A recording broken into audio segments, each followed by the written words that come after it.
Here is the latest Higher Summits forecast brought to you by our friends at the Mount Washington Observatory. Weather above treeline in the White Mountains is often wildly different than at our trailheads. Before you hike, check the Higher Summits forecast at mountwashington.org. Weather observers working at the nonprofit Mount Washington Observatory write this elevation-based forecast every morning and afternoon. Search and rescue teams, avalanche experts, and backcountry guides all rely on the Higher Summits forecast to anticipate weather conditions above treeline. You should too. Go to mountwashington.org or text forecast to 603-356-2137.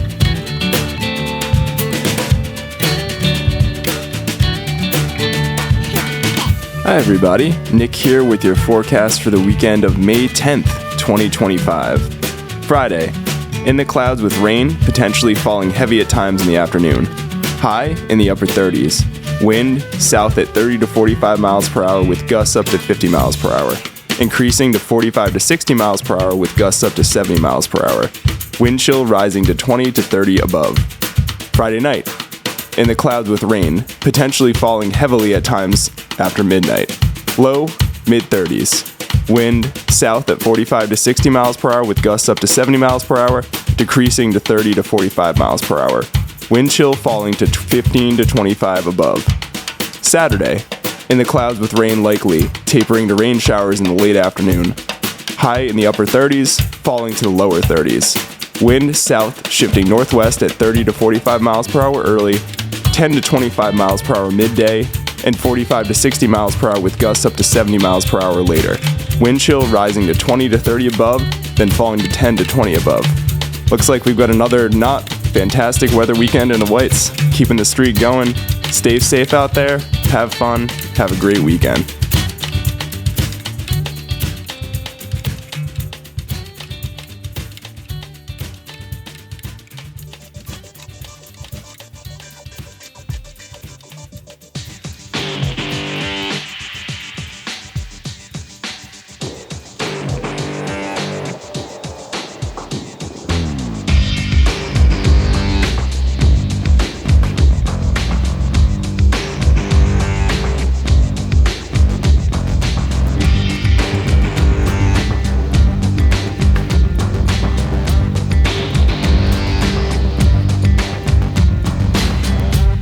Broadcasting from the Woodpecker Studio in the great Live Free or Die state of New Hampshire.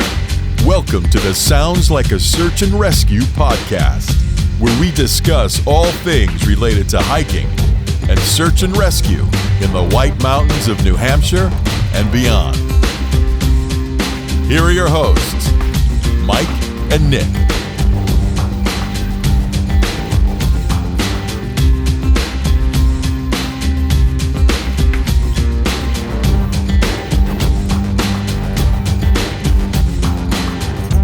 All right, I'm live here, Nick, so welcome to episode 195. How have you been? I'm doing well, Mike. How are you doing? I'm dried off. Oh, that's good. Would you get caught in the rain? Yeah, well, we'll talk about that later. Okay, yeah, okay. Dried off from Sunday. Oh, yes. Sunday we got soaking wet. Yeah, yeah, it's been a pain with it being rainy out. It took a really long time for my boots, and I actually had my trail runners out on the deck this morning, finally drying out. But yeah, we'll talk more about that later. Yeah, I had my trail runners next to my dehumidifier, so that helped out. But yeah, I just got back. We're doing a late recording here. Usually we record around 6:30, but we're recording at 8:30 right now because I was just out. I actually already had a beer tonight, Nick, so I'm not going to be drinking anything but water. All right, I just have a seltzer, so you're already lubricated. You're ready to roll. We got our notes. Yes, but yeah, we are ready. Yeah, you got to do it. You got to do what you got to do. You got to keep that content train churning for everybody. We do.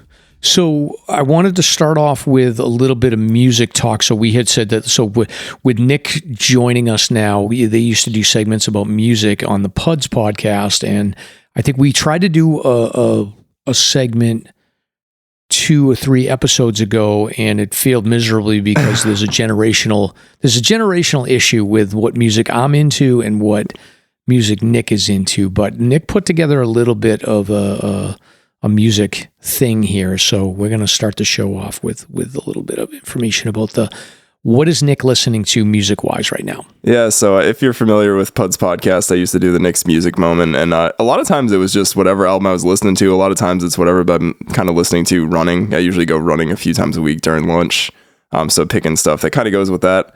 So for tonight's album, we have the album I'm Not Afraid of Music Anymore by the band Coin. For whatever reason, too, when you see Coin's band name, it's always in all caps, COIN. And this came out in 2024, so it's a pretty fresh album. So Coin is an American pop rock band formed in 2012 in Nashville, Tennessee, so from down south. And this was their 5th studio album. And kind of by its title, you might kind of be getting the vibe. But basically, it was a wake-up call to the band to embrace having fun playing music and creating albums again. It sounds like they'd maybe gotten to sort of a creative block, if you will, and I guess not enjoying producing music. I've never been in a position to write a full album before, but I can imagine it probably can be a little daunting when bands get into those record contracts and they sort of get these deadlines to sort of churn out music because they're musicians. That's what they do. But it sounds like they went a little bit back to their roots and trying to just sort of have fun creating this. And I think you can see it on this album. And I did want to freely admit, I'm not super familiar with this band. I've heard some of their songs on the radio, ended up downloading this album and really kind of caught my ear. In my opinion, it's a really solid album front to back. It's 14 tracks. I don't think there's really a weak track on it. Some of the tracks that stood out the most to me personally were Take It or Leave It, Along for the Ride, Blueberry Smoothie, Olivia, Growing Song, and the closing track, Leaving a Light On, is awesome. Really, really enjoy that last song. I think it's a very fitting ending. And it was funny when I was digging up through their sort of Wikipedia and stuff. And maybe this happens to me like all the time where I find bands that I like and then apparently they've been disbanded. But yeah, they were recently disbanded by their lead singer Chase Lawrence due to misconduct allegations against their drummer and their guitarist in January of 2025. So that was... What did they misconduct? I believe the drummer was maybe abusing his ex-girlfriend or something like that, and the guitarist, I believe, was caught sending photos to minors. So that was sort of a downer on sort of their album history, but at least the lead singer sort of stood up and I guess released a statement on social media being like, yeah, we're not going to be a band anymore. We're not touring. I'm not going to stay and continue with these guys making music. So, all right, so the lead singer dropped them, but the lead singer is kind of, he's clean as far as correct. We know. Yeah, as far as everybody's aware. So that was kind of one, I guess. I mean, it's awful when those things happen, but I guess it was good that at least the singer stopped it because maybe he didn't really know what was going on. I mean, that's a whole ball of wax when you get into musicians and probably the stuff that even any sort of famous artist kind of get away with. So kind of good on him for like discontinuing, like they canceled a bunch of tour dates and stuff like that. But everything in that sort of negative lining aside, I did really enjoy this album. So, okay. So Coin, I'm Not Afraid of Music Anymore, released in 2024. Yep. Okay. I will check it out for sure. Cool. So, and I have a little bit to add here. So I just recently added a new song that I probably should have been aware of because I've seen this guy live in concert before, but Teddy Swims is he's got this song called The Door, which is a pretty good jam. All right, Mike, I'll have to check that out. I recommend that. It's a little bit of a newer album here. So anyway, this is a hiking podcast, Nick, so we're going to get back to hiking here, and I want to welcome you to episode 195 of the Sounds Like a Search and Rescue podcast. This week, search and rescue is back in the news in New Hampshire, so we've had a bunch of new events here. So we've got recent incidents on Kilkenny Ridge, the Skookumchuck Trail, and the Lincoln Brook Trail. So we'll fill you in on all the details there. Plus, we've got some tick season reminders. We got the story of a hunter who accidentally shot his friend after them getting separated. Always love those stories, Nick. It's Old Man on the Mountain Day coming up. Yay! A hiker gets rescued on Mount Fuji, and he loses his phone during the first rescue and decides to go back for it, which triggers another rescue incident for this guy. He can't catch a break. Classic. Plus, we've got a hiking boot review. We've got a discussion about hiking umbrellas, the pros and cons of using them, and we'll talk about how Nick was super jealous that he did not have an umbrella this weekend. I was. Plus a recap of a recent hike to Mount Liberty via Liberty Springs Trail, which will include rain and a sketchy water crossing. We've got the history of the planning and construction of the Greenleaf hut and how it used to be that you could get projects completed a lot quicker and a lot cheaper than you can today. Plus, we've got some trail name and mountain naming history. So I'm Mike. And I'm Nick. Let's get started. Let's get started!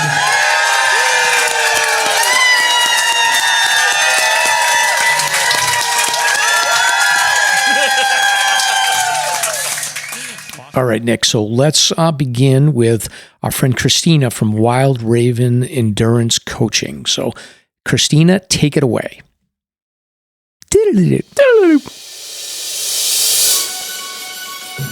Hi, I'm Christina from Wild Raven Endurance Coaching. I work with athletes of all levels, from hikers to triathletes, helping you reach your goals with personalized guidance. With years of experience hiking, mountain biking, and trail running across New England, I also have a deep knowledge of the New Hampshire 4,000 footers and the surrounding trails. Whether you're a beginner hiker or a seasoned athlete, I'll guide you towards your goals, reducing injury risk and improving your performance through smart, tailored coaching. Are you looking to transition from hiking to mountain running? I'm here to make that journey easier too. My approach combines strength training, mindfulness, and life balance on and off the trail. Let me help you find more joy in your sport while getting stronger and healthier along the way. Visit www.coaching.christinafolsick.com and start your adventure today.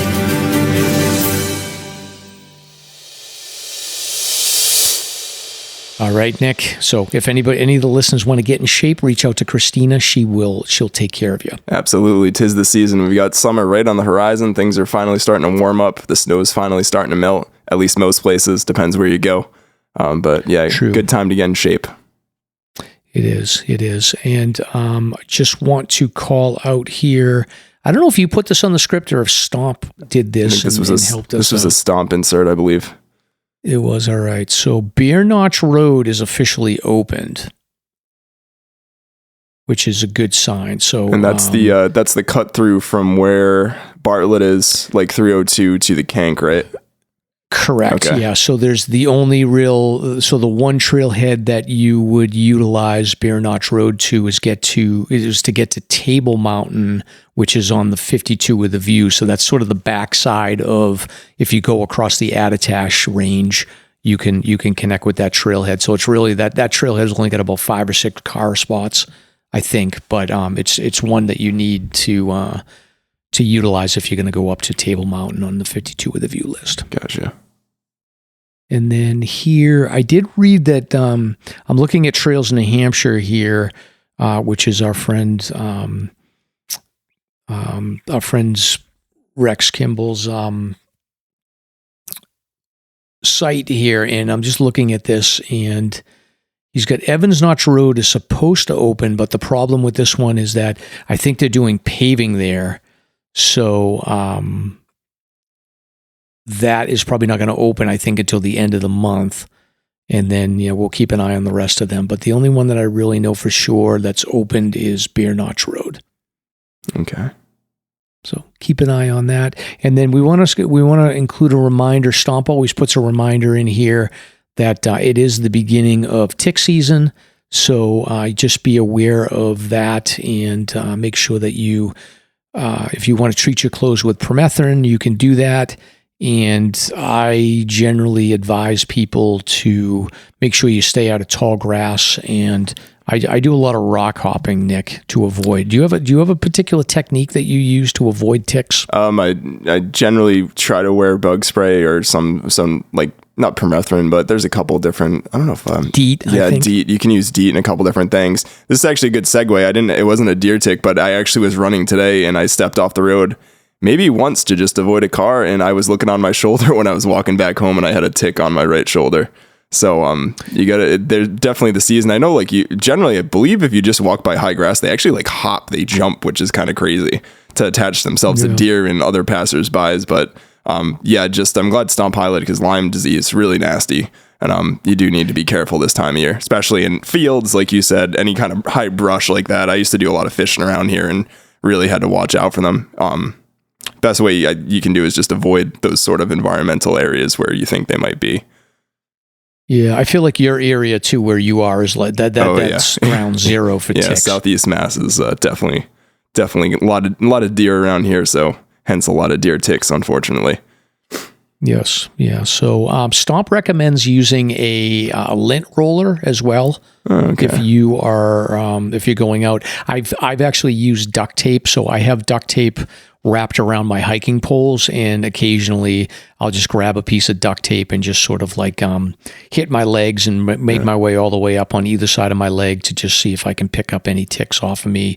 Yeah, one of my good rules of thumb, I mean, it probably depends on the pressure of your shower as well, but just taking a shower or whatever after you do those activities, a lot of times, like number one, you're gonna see yourself probably in the mirror, at least catch yourself, maybe your shoulders or things like that. And I find that usually you'll kind of tend to avoid them or at least see them that way. And a lot of times too with like deer ticks, they have to be on you, I believe, for up to 48 hours to really transmit disease. So a lot of times if you're out, it's more difficult if you're out camping, I think, probably, and you're not going to be maybe changing your clothes or things like that for extended periods of time. But that's kind of my rule of thumb. Yeah. And this time of the year is particularly dangerous because the ticks are even smaller than as the season goes on. I think they get a little bit bigger, a little easier to spot, but right now they're absolutely tiny. They can literally look like a speck of dirt. Yep. Yeah. A lot of times when I've seen a deer tick, this was probably a few years back when I was doing a little bit more trout fishing, but one of the first times I saw one, and it had been a while, I actually thought it was like a freckle, like on my neck. And I'm like, that's not a freckle. And then go to try to pull it off and you're like, oh crap, it wasn't in me or anything yet. And it was still on the surface. So I was good. But yeah, very, very small. I think unless you've had one on you before, you might not realize how tiny a deer tick is. Yeah. All right. Well, stay safe out there, folks. It's that time of the year when you got to worry about ticks, you got to worry about bugs, and we'll keep talking about it. We got some tips and tricks to avoid it. So Nick, I know you're a fisherman. Do you ever go hunting? Nope, never have done any hunting. Nor was raised with any hunters in my family. What about you, Mike? Yeah, so I haven't done much hunting. Like my brother's a big hunter.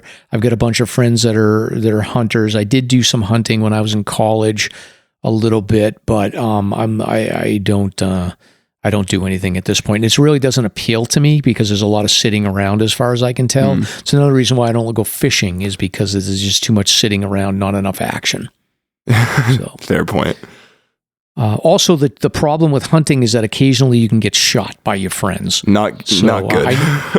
I know a lot of hunters that, like, I hear stories of people that are like, they go hunting, they go out to New Hampshire, they go to Maine, and they all get drunk, and then weapons are fired, and the craziness happens. So I'm not into it. But I did want to bring this up because there was a story that happened on May 1st of two friends that were turkey hunting, which doesn't seem like very difficult to me. Like, we have turkeys walking around my neighborhood. All you have to do is feed them some. The old people feed them. I don't know what they feed them, but they seem to flock around. So it doesn't seem that difficult. But these two gentlemen were turkey hunting, and one of them suffered a gunshot injury. Not good. I guess after successfully harvesting one turkey, they decided to begin hunting in a different area, and they got separated from one another, and they were on the opposite side of a cliff. I feel like this is like the violation of like the most basic rule when you're hunting is like don't separate. And then number two is if you do separate, like don't be across the field from each other where you might shoot each other. Yeah, it seems like there was probably a couple. Again, I'm not a hunter, but yeah, you'd think to make sure that nobody is behind said turkey that you're aiming and firing at. Right, yeah. So they had killed one turkey earlier, and then clearly the turkeys decided that they were going to conspire to get their revenge because smartly the turkey that was decided that, okay, I'm gonna walk in between these two hunters, and then when one hunter decided to fire a shot, pellets from the shotgun shell continued beyond the turkey and struck the hunter in the face and the upper torso. So he suffered multiple wounds, and there's no details on whether or not the turkey survived. But I'm going to think, Nick, that the turkey survived and got his revenge on behalf of his friend that got killed earlier and then ran off into the woods. Just ran away making his little kind of noise, and he was happy. That's right. Yes. Yep. And this happened in Madison, New Hampshire, up by North Conway. So don't mess with turkeys, Nick. They're intelligent birds. Isn't that's the old saying, didn't Benjamin Franklin want the turkey to be the national bird for the U.S. way back because it was really intelligent compared to a bald eagle? I must have missed that day in class. Yeah. That's what I heard. I'm sticking with my story. Anyways. Okay. All right. Well, I didn't know turkeys were smart. I didn't know that. Apparently. Okay. Apparently I'm not. I'm going to have to follow this up. I'm going to have to follow this up for next week now. All right. You do a deep dive.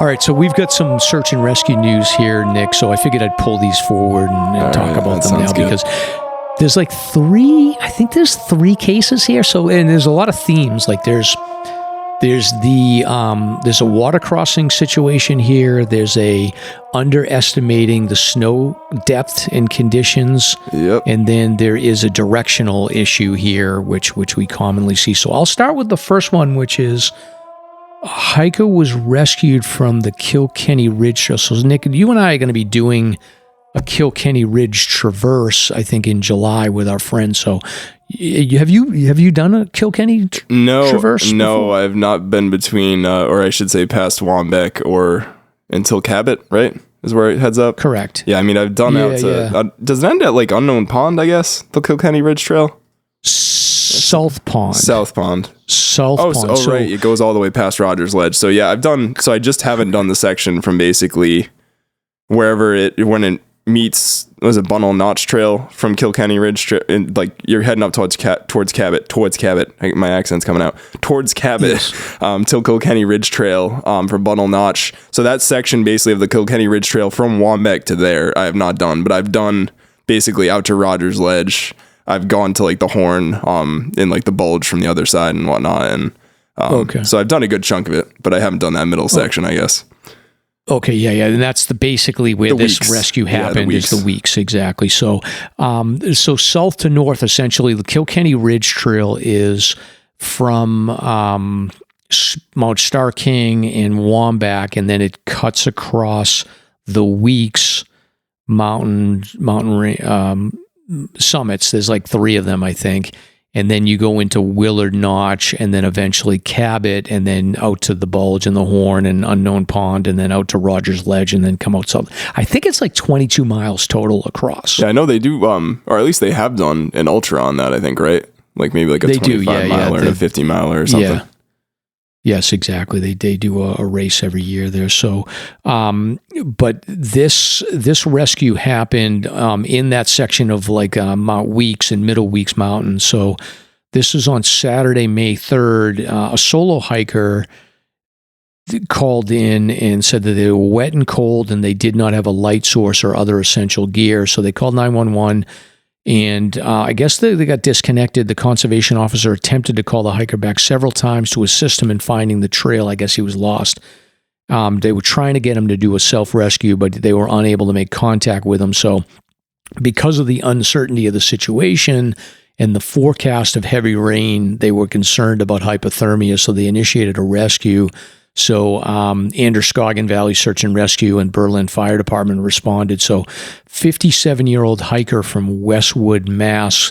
was 4.5 miles from the closest road. So he came in from, what's the name of that road to get to Cabot? York Pond. Yes, York Pond Road. York Pond Road. Yeah, with the hatchery. So he came in, yeah, exactly. So he basically parked there and then cut over to Bunnell Notch and then connected with Kilkenny Ridge and took basically the southern route to his plan was basically to connect to Kilkenny Ridge Trail and then hike the Weeks, which is like, I think it's like 3 summits, and then basically doing an out and back. So I think it'd be like a 10-mile hike, 11-mile hike or something like that. Okay. So not an area that gets traveled at all. Yeah, that's why. I mean, maybe it does, but like I had to read it. It seems like a very interesting decision to head out there this time of year. Like maybe he needed them for a because I think there's like 100 highest or something with what the Weeks, right? Maybe. Yeah, I would think that the Weeks would be on there. So and there's 3 peaks. There's Mount Weeks, Middle Weeks, and then the South Peak. Okay. So, but essentially what ended up happening is he ran into, some rain, and then that section there, I have to imagine. So when you hike that in the summertime, there's a ton of blowdowns. So the Weeks got hit like with that like bomb cyclone, whatever that bomb cyclone storm was years ago. Okay. Got absolutely nailed with that. So there's a ton of blowdowns. Even when I hiked it like 3 years ago, like they still hadn't cleared a lot of the blowdowns. So you're basically jumping over big trees, rerouting on the trail, and it's just not an easy trail to stay on. And when it's not wintertime, there's a ton of high ferns that grow in, so it covers the trail. So it's very easy to get off trail. I don't know how the heck you'd navigate it in the winter without a GPS. So so this guy found himself basically wet, cold, mildly hypothermic, and in trouble. So he, called for the rescue. The officers and the rescue team came in through the old unmaintained York Pond Trail in East Lancaster, and then some other folks just came in through the original York Pond Road trailhead in Berlin. And eventually they got to him around. So the call came in at like 3:45. They got to him at like 9:15.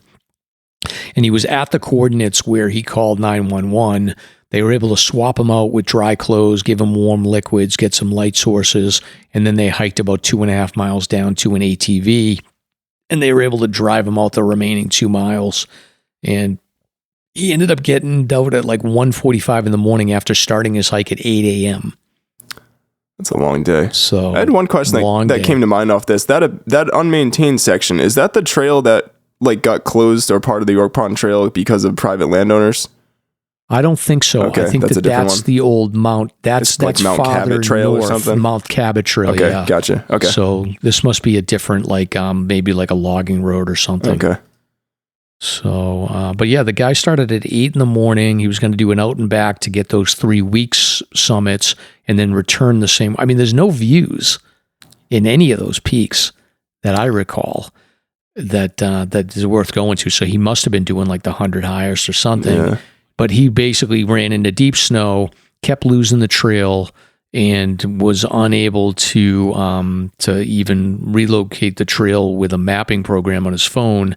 He ended up using it so much that he drained the battery to the point that he was only able to just make the 911 call before his battery totally died. Guy's got 25 years of hiking experience. He just didn't know that the snow conditions were going to be that bad in the upper levels. So again, like we dealt with this. We're going to talk about this later in the show, but the snow conditions are basically, there's no snow below 3,000 feet and there's no snow above tree line, but in between that section, there's a lot of snow. It's going to be deep snow and there's a lot of stuff you got to deal with. So this is what that guy had to deal with here. So. Yeah. And then I was looking, so the next one was a little bit of a twofer. I didn't realize on the articles here, but because it mentions the Kilkenny Ridge rescue. But this one also touched upon on this past Thursday, which would have been like May 8th. Around 1:30 a.m., conservation officers rescued a 39-year-old Rhode Island man from the Skookumchuck Trail on Garfield Ridge in Franconia. So I think this is one you guys have touched upon in the past a bunch, but this is the classic wrong turn off the summit of Mount Lafayette. So it sounds like he was on Franconia Ridge and basically just missed the turnoff. And it sounds like he ended up, at least he basically was able to make a shelter, and he sheltered in his tent until rescuers arrived just after 4 a.m. to reach him. So still a pretty long day. Yeah, and they're saying that he'll likely be billed for the 9-hour rescue.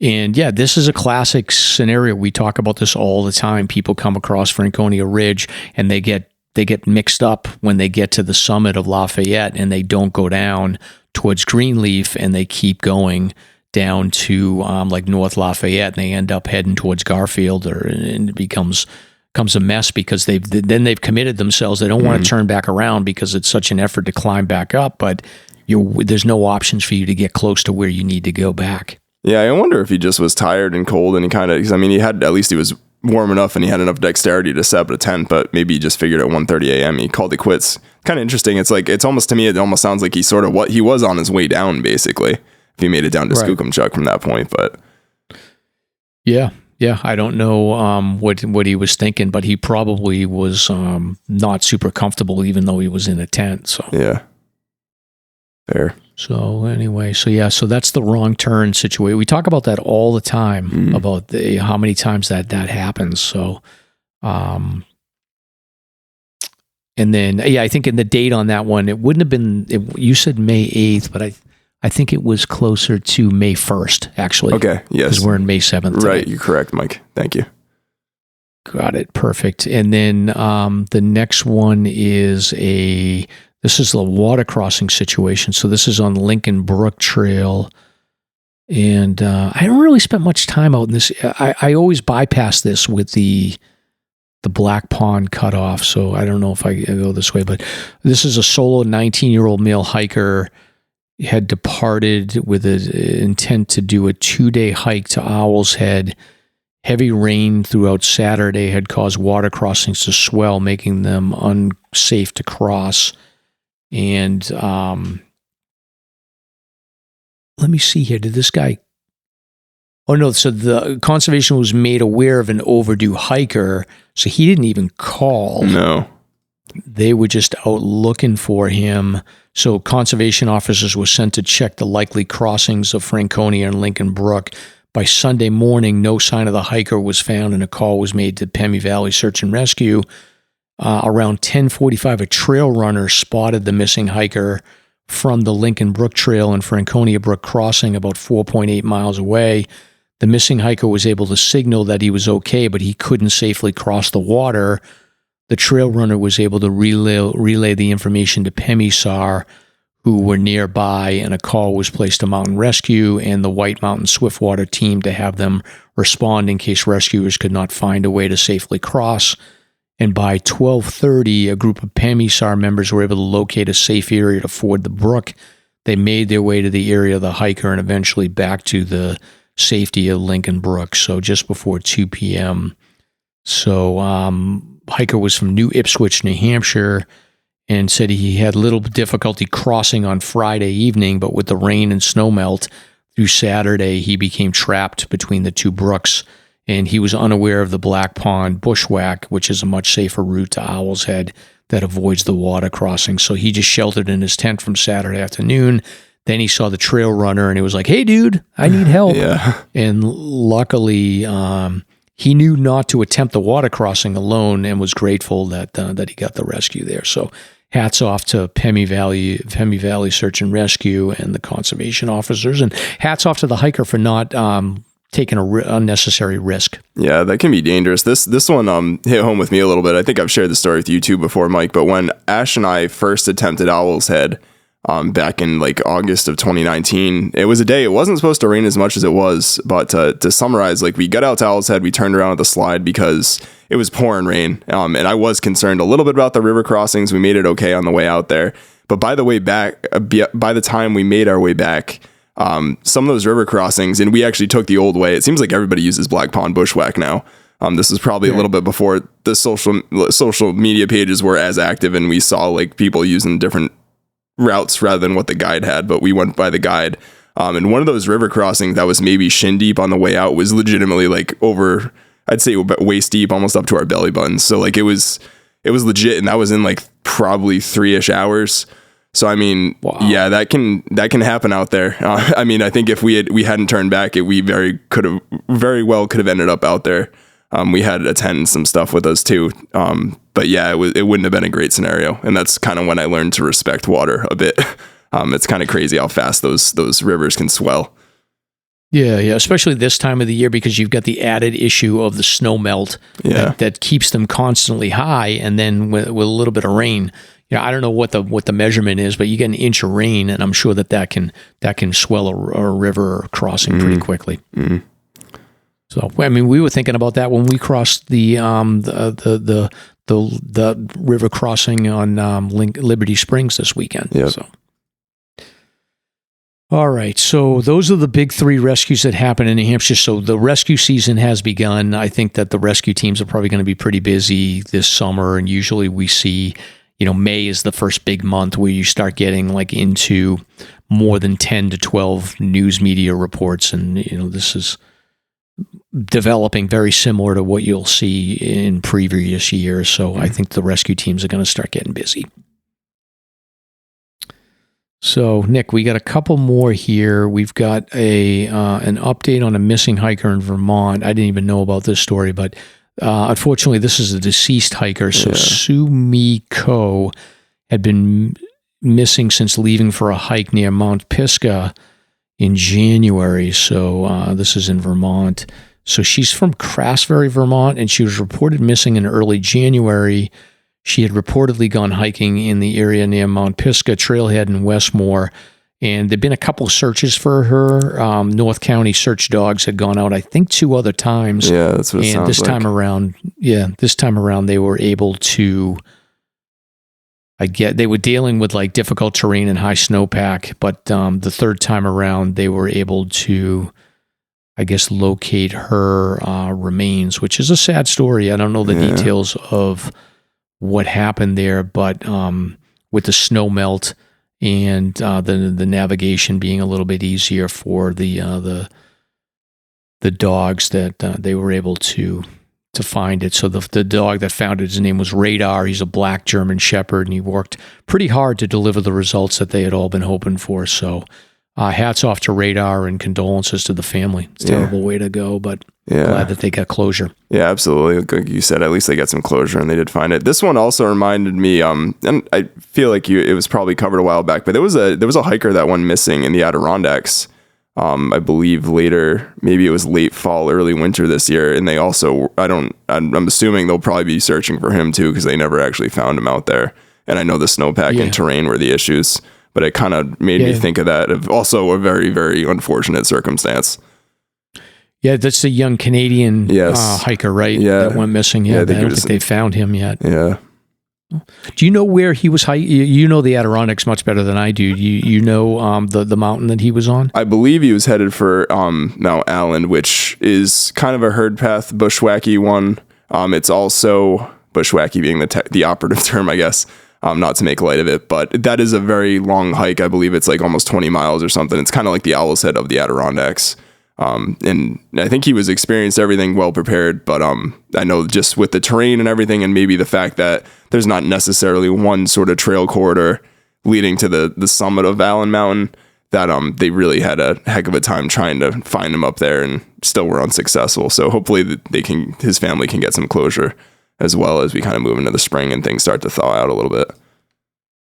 Yes, and he was, my recollection, because I saw his social media. I think he had a TikTok channel, and he had done some pretty extremely long hikes and difficult hikes, so he was not unfamiliar. But again, I don't know what the circumstances were in this particular hike, but sometimes, when you're doing solo things and you're going deep into the... my understanding with the Adirondacks is like the mileage is significant. Like you said, if it's similar to Owl's Head, then there's less room for mistakes if you're solo and you're in those conditions. Yeah, 100%. And this was actually, his name was Leo DeFore, and this actually happened back on November 29th, so shortly before calendar winter, but by then the snowpack was certainly already ramping up, I think, in New Hampshire and in the Adirondacks.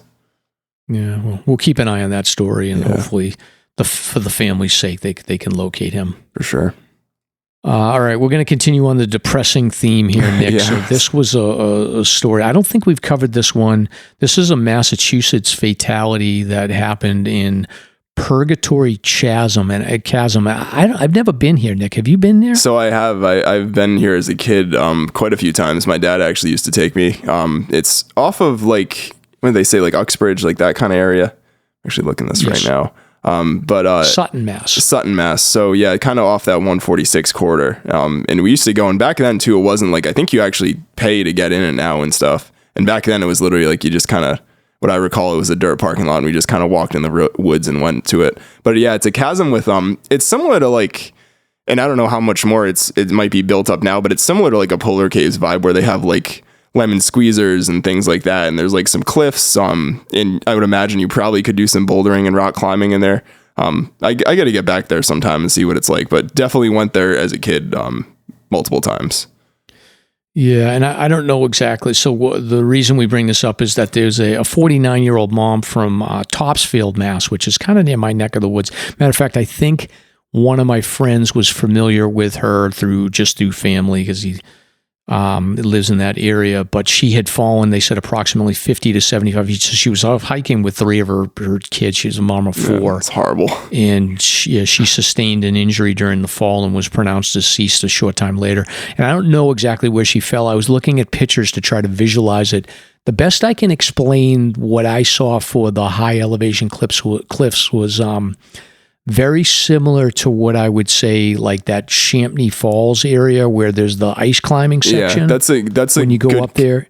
Yeah, that's a good comparison for what it looks like, for sure. Yeah, it's like basically like there's cliffs on either side, and then I think you can go up one side or the other and kind of look down into the chasm, and then she must have fallen or slipped or something like that, and yeah, just not going to recover from a 50-foot fall. No. So, yeah, it's just, you gotta just be aware of your footing at all times. It's easy to forget and just worry about the views. And she was apparently an experienced hiker, so this wasn't her first time out.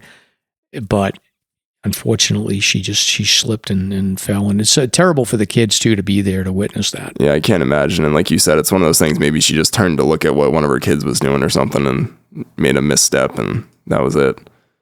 Yes. Yeah. Cool. All right, so I promise, Nick, moving forward, we're going to get progressively more positive in our discussions. Yeah, we need some like silver lining going on here.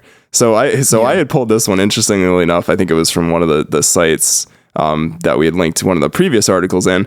But I don't know if you'd ever talked about this trail on the podcast. I've never heard of this trail.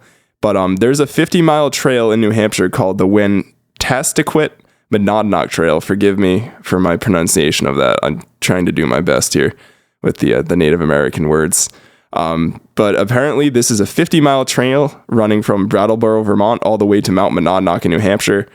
Features beautiful scenery, overnight shelters, and it's pretty new. It was actually opened only in 2018 and actually completed in 2018. So it's a really fresh new trail. It looks beautiful, and that's definitely a spot in New Hampshire. I don't think many people, again, I feel like a lot of times as list hikers, maybe I'm generalizing with myself, but like I don't think of Western New Hampshire as much, and that southwest corner as much to get to. Like Monadnock's probably one of the only things I think of. But it sounds like it goes across some really beautiful scenery. And there are other beautiful areas of New Hampshire that are outside the White Mountains, and also mountainous areas that are outside the White Mountain National Forest. So this sounds like maybe if you're looking to get off the beaten path and get somewhere a little bit less traveled, this seems like a really good option. Yeah, and it's got 3 shelters, which makes sense. If it's 50 miles, then yeah, it's probably a 3-nighter. And then I guess you can add this to the Monadnock Sunapee Greenway, so you could start here and then extend your hike for that entire long trail as well, right? Yeah, that'd be cool. It also caught my eye too that this passes through that Madame Sherry Forest. I'm sort of a New England like spooky story legend kind of buff, and I know that Madame Sherry's she had like a basically I think a mansion or something, right, with that staircase that remained for a while. I think you could go out in the woods and visit it. I'm not sure how familiar you are, Mike.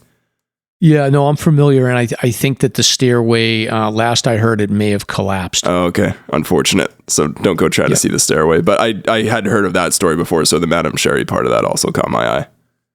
Yes.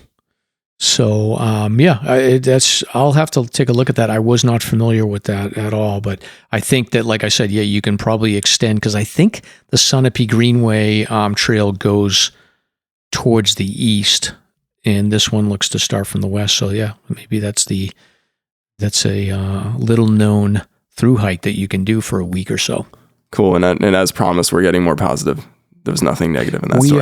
We are. And although I don't know, I mean, the old man on the mountain we're going to talk about. So that's true. The old man on the mountain fell on May 3rd, 2003, sometime between 12 a.m. and 2 a.m. So they established the Old Man on the Mountain Day, I guess, to commemorate it. So, so it's been how many years? So yeah, it's been 22 years. Yeah. See, it's funny, the way I wrote this, you could tell I'm calling back to the other segment where I said that it was May 7th, because for some reason my brain's thinking a week ahead. But yeah, it'll be Old Man of the Mountain Day on May 3rd, so that's exciting. Yes. Yeah.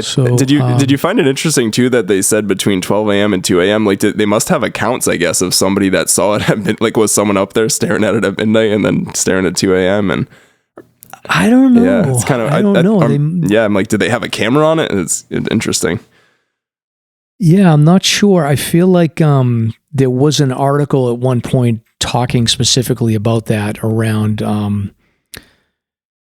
people knowing that it fell pretty early on, but I'll have to look and do some research on that. But I do know that, like, I was reading some old Appalachia trail or trip reports in the early 1900s where they went up there, and even back then they were saying that the structure looks like it's cracked and it needs reinforcement in order for it to stay that way. So it's been sort of on the precipice of falling down for a long, long time. Related off this, so I was looking on Wikipedia a little bit about the Old Man, and this is just cool timeline wise, but I didn't realize 93 through Franconia Notch was only completed in 1988. It's a pretty new section of highway. I did not realize that. Yeah, the interstate itself said 1988. It was on the Old Man of the Mountain page on Wikipedia. I would have thought it was older than that.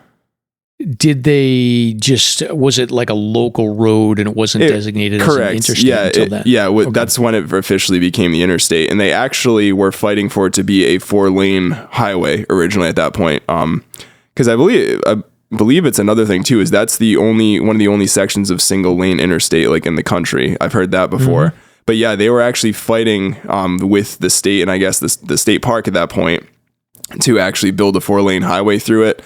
And the single lane was sort of the I guess the agreement of both sides to kind of minimize the effect and damage that the interstate would have by being created through the notch, and also sort of satisfy the need to have an interstate that actually went through and kind of connected those two sides. So kind of interesting.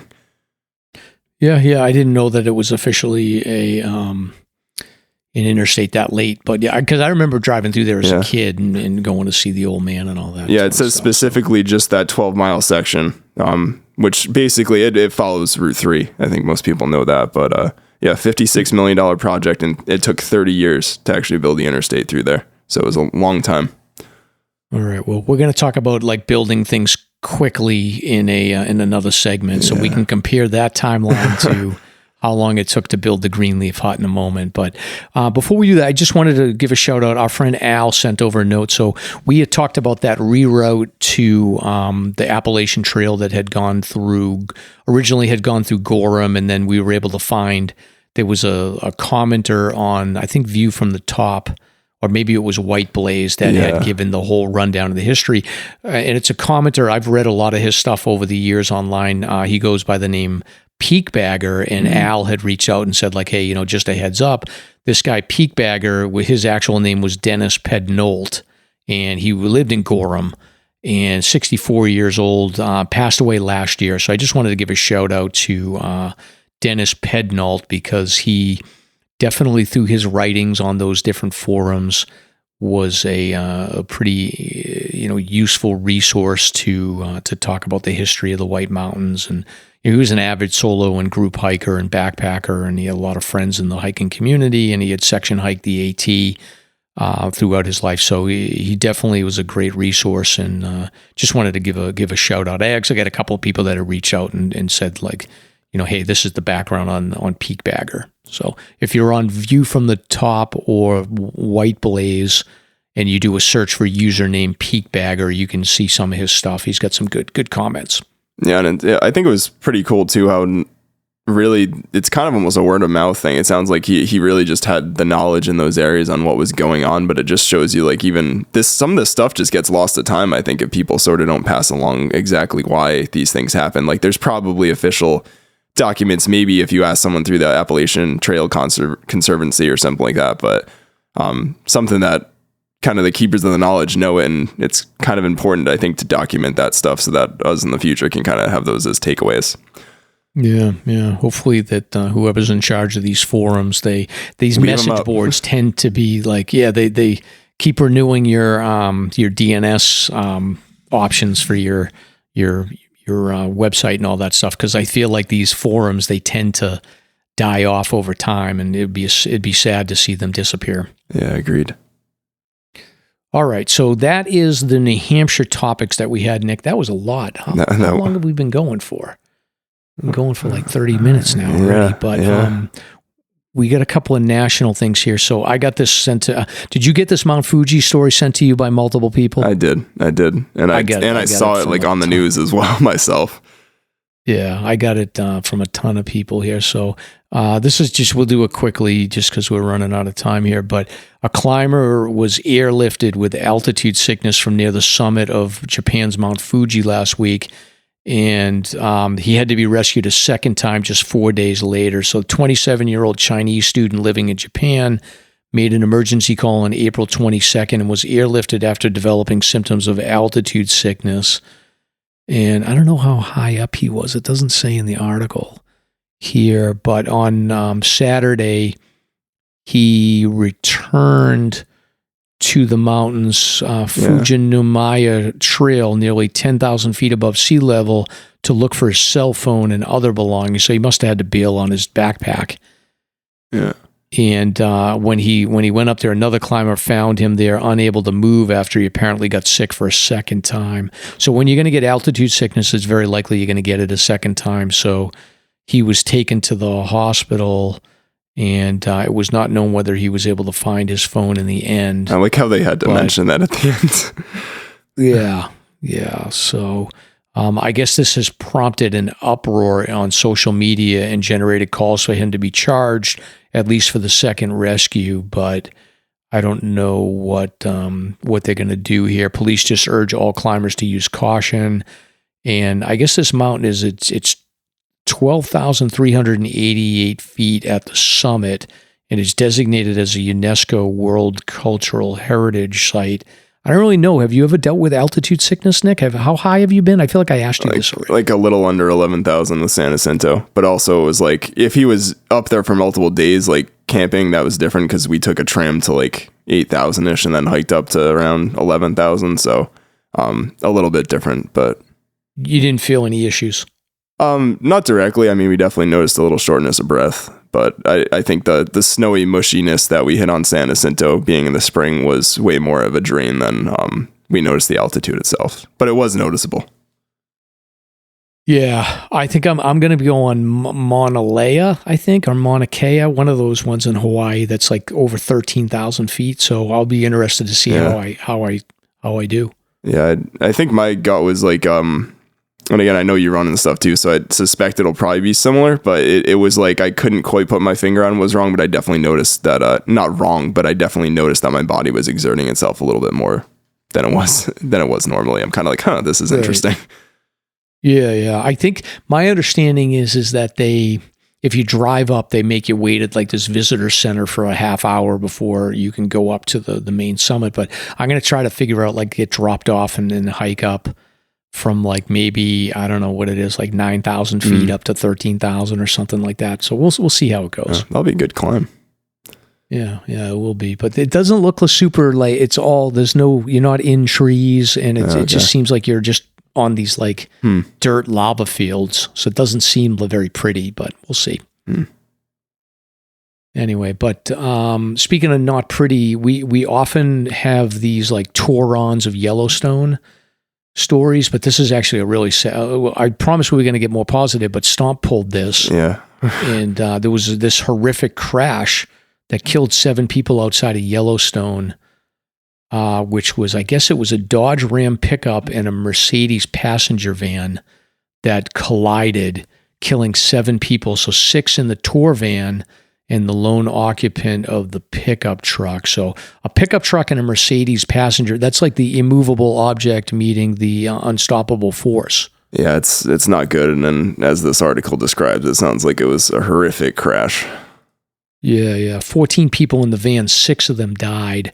I don't know if this was like a tour van or if this was like one of those vans. You know how they have those kids that sell magazines and they put them all in the van and they drive around? Yeah. Probably not a Mercedes van. I don't think they would do that. So, they just said that it was it was still under investigation and they're trying to work through the details of what happens. But there was a fire, and one of the witnesses is basically like, I'm choosing to believe that they perished in the crash and not in the flames, but it's difficult to tell. Yikes. So horrific. Yeah, that's not great. And I just pulled this one before he hopped on. And it's funny because these article titles, it seems like they're a joke, but we have a tourist gored by bison in Yellowstone National Park after getting too close. And the subtext underneath it is, this incident marks the first reported bison goring of 2025. Right. So apparently it's just very much a thing. So a bison attacked a tourist earlier this week in Yellowstone National Park after the man got too close. The incident occurred on May 4th in Lake Village area of the park near popular attractions such as Yellowstone Lake and the Old Faithful Geyser.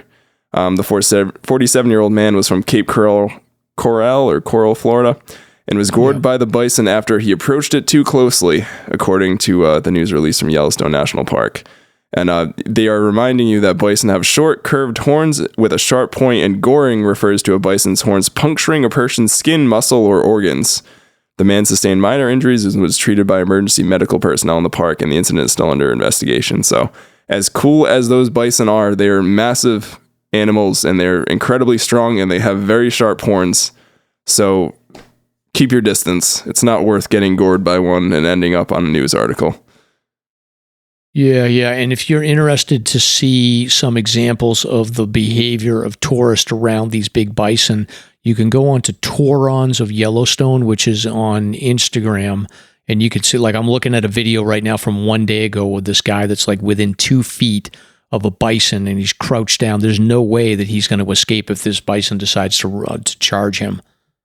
Yeah, I don't know. I feel like even for me, like the times I've seen moose or whatever in New Hampshire, like I wouldn't want to be within 2 or 3 feet of these massive animals. Like, they're beautiful, don't get me wrong, and it's incredible to be that close to them, but like, you got to remember they're huge, and they can do whatever you're basically a rag doll to them for the size that a bison is or a moose is or something like that. So if they decide that they're angry at you and they charge you, like, you really can't do much.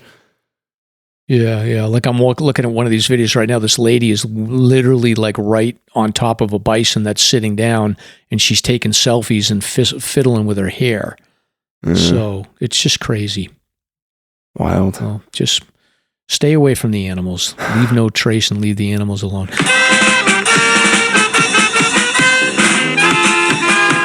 Are you ready for Slasher's Beer Review?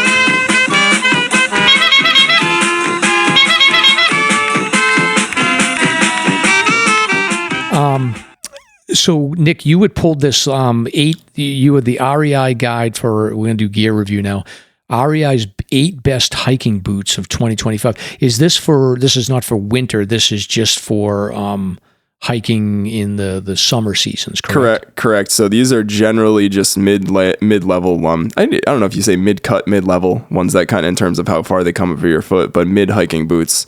I thought this was pretty interesting with the variety of brands they had. Sorry, were you going to say something, Mike? No, I was just, okay. I'm holding on I'm past my bedtime, Nick, so I'm holding on for dear life here. Gotcha. But I mean, to summarize a little bit, the Ultra Lone 9 Peaks waterproof mid-hiking boots, I guess, came in first. I use Ultra Lone Peak 9 trail runners, so I thought that was interesting. Maybe I'll have to try their boots. But I know it seems like more and more people I know are all on trail runners and not so much the mid boots anymore. I use them in between. Sometimes I have an old pair of Keens that are like sort of sneaker cut, but I don't even really use those anymore, and kind of broke the seal this weekend when we were out using trail runners in mixed conditions, and I was fine. So I don't know if I'd go back. Yeah, I don't know if I would either, but there are some people that, they want more support on their ankles and they don't feel comfortable with the trail run. I just couldn't go back. I just want that lightness in my feet, but these are all, similar to the brands that we use in the winter hiking. There's a pair of Obos, and there's trying to see here, Ultra Lone Peak, like you said. There's a Hoka, there's a Merrill, there's a Salmon. I feel like Merrill's been around forever. Ash actually has those Obos once, and she's liked those for a few years.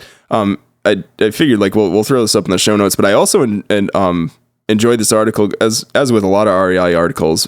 It does a great job of explaining like zero drop and some of these different terms that you might see in hiking boots.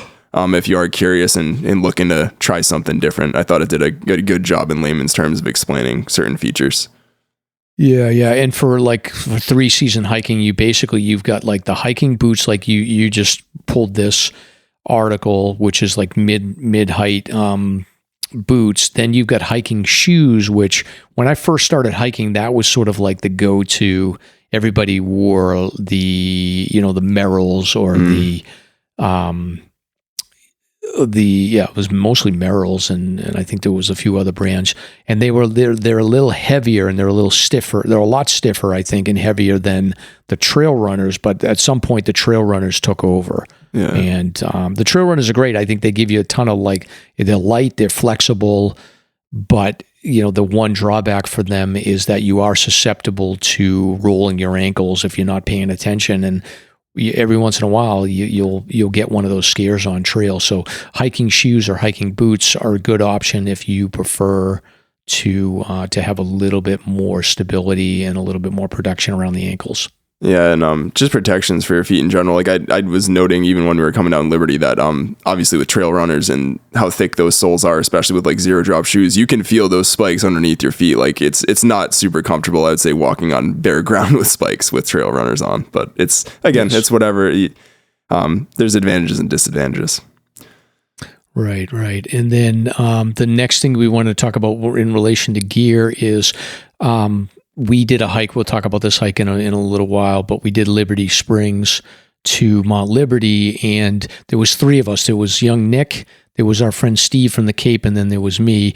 Steve and Mike brought umbrellas because it was raining out, and Nick did not. And Nick was extremely jealous by the end of the hike around us having umbrellas and him not having them. So he pulled some details about hiking umbrellas for us to look at. So if you're going in the rain, I don't recommend hiking in the rain. I recommend staying home. First off, especially when it's going to be like 40s for summit temperatures. We were kind of talking. We had a friend that did the Twins. Well, a friend that's been on the podcast, Paul, that was doing the Twins last weekend, and we were all kind of like, oh, why would you hike when it's that cold and rainy and snowing? And Q was hiking up to Liberty in like low 40-degree temperatures, on and off rain in the snow. But yeah, maybe just stay at home is also a good option. But if you don't want to stay at home. Yeah, and you think you're going to have rain, then I recommend an umbrella. I think it works perfect. And I think that it's a really good situation, because I think where umbrellas don't work well is if you're going to be above tree line and you're going to be dealing with windy conditions, then an umbrella is not realistic, to be honest with you. But a lot of hikes in the White Mountains, you're in the trees up until you get to the summit, so you can mostly use an umbrella. The trails are wide enough where you don't run into too many problems. The only time you run into a problem is like if you got to go through a blowdown, and then you just pack your umbrella up and then open it back up. But I use just a cheap like umbrella from Kohl's that my wife keeps in her car, and it works fine. It's fragile though. It's not going to be as sturdy, but we did pull 4 brands of hiking umbrellas if you want to consider them. And these umbrellas are generally between $40 and $50, and they weigh between 5.4 ounces up to about 6.8 ounces. So not super heavy. No. And they come with like an attachment kit, which is essentially like just kind of rubber stretchy bands that can strap to one of your shoulder things, and they usually anchor at 2 points, and then the umbrella will stay. It's not perfect though. I didn't really look at Steve and how he had his rigged up, but it didn't look perfect. Yeah, I was going to say, it seemed like you guys had mixed kind of feelings about kind of using that, and you were just ended up kind of holding them. I believe Steve had this Gossamer Gear one also, by the way. He does, yeah. He has a Gossamer Gear. I had a Kohl's like $3 special, and then I pulled like 4 different brands. There's a Gossamer Gear. There's 6 Moons, which is another ultralight gear company that we don't really talk about them, Nick. Are you familiar with them? I've never heard of them until you linked them in this article. This is my first time hearing of them. Yeah, they have tents. They have backpacks. They market their backpacks as waterproof, but not water. I guess water can get into them somehow, but so you have to use a liner. But they have backpacks. They have tents. They have these ultralight umbrellas, and then so 6 Moons. And then Montbell is the lightest. It's 5.4 ounces. And then Z-Packs also has an umbrella, which I'm assuming is Dyneema fabric, and it's 6.8 ounces. So, they all look probably pretty similar, and they will probably hold up a lot better than mine did in windy conditions, because they tend to be, I feel like they're more rigid than mine. Mine was flatter, and these ones are more rounded and rigid. Yeah, and I mean, I think too, you want to be clear with people, like typically the diameter of these umbrellas, like it's not as big as like your typical walking down the street umbrella. They're made to be in the woods and hiking. And I think you guys maybe had one issue with a blowdown where I saw you kind of had to maneuver around it, but you guys were plenty good with plenty of room on Liberty Springs Trail most of the time. Right. And yeah, I was jealous on you guys. And I think the big reason to me was, now Liberty Springs, fairly steep trail. We were going up at a fairly decent clip. And even with how it wasn't, I wouldn't say it was super warm. It wasn't super cold either, but it's nice with that umbrella. I was noticing like you guys are you're kind of in the open. You can release like the steam and perspiration from your body a little bit better. Where I was kind of having to switch my rain jacket on and off, and immediately I was wet and steamy, and I had to change a shirt. So it wasn't a big deal, but I was jealous of the fact that you guys definitely stayed drier from at least the waist up than I did on pretty much the entire hike. And you could just hold that umbrella, pop it up when you need to. Put it back down when you don't need it. It's easier than stowing a jacket in your backpack like I was doing under a rain cover and having to put it on.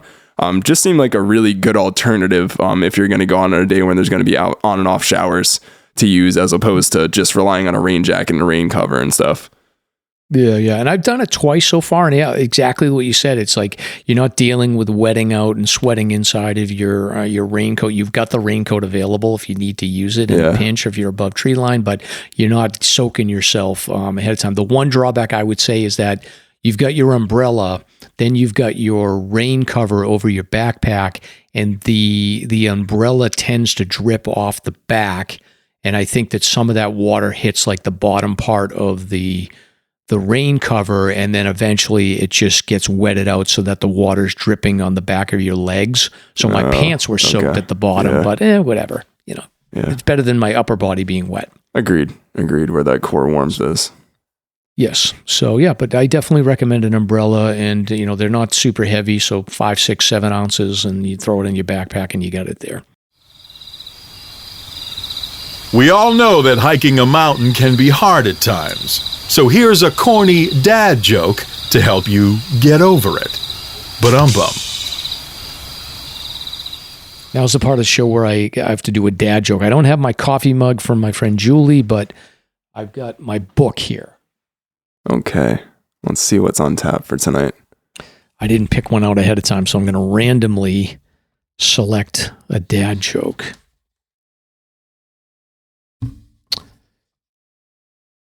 Why did the teddy bear skip her lunch? She was stuffed.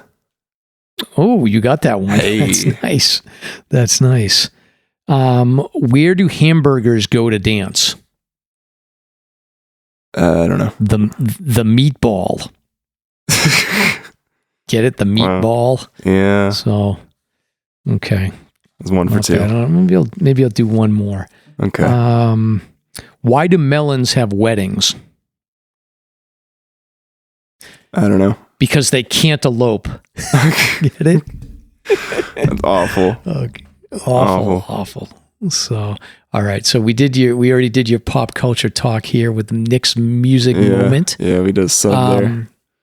All right, Nick, are you ready to hike for 48 Peaks this summer? I am. I'm stoked. Already breaking out the purple shirt a little bit here and there just because those shirts from last year for 48 Peaks were awesome. But I'm ready. You were. Yeah, as a matter of fact, I think I've got to get my donations in so I get my shirt. I think the donations have to be in by May 15th to qualify for the shirt. So we will be doing that and making sure that we get that. So listeners, you use your passion for hiking to end Alzheimer's. Join 400 plus hikers as they climb New Hampshire's 4,000 footers or create their own challenge to support the mission of the Alzheimer's Association. The annual hiker celebration will take place Saturday, June 21st at Tuckerman Brewing with raffles, food, and an amazing community. Hike that weekend or any day you want this summer. No fundraising minimums required, but those who raise $100 will receive the 2025 Performance Grade Purple T-shirt.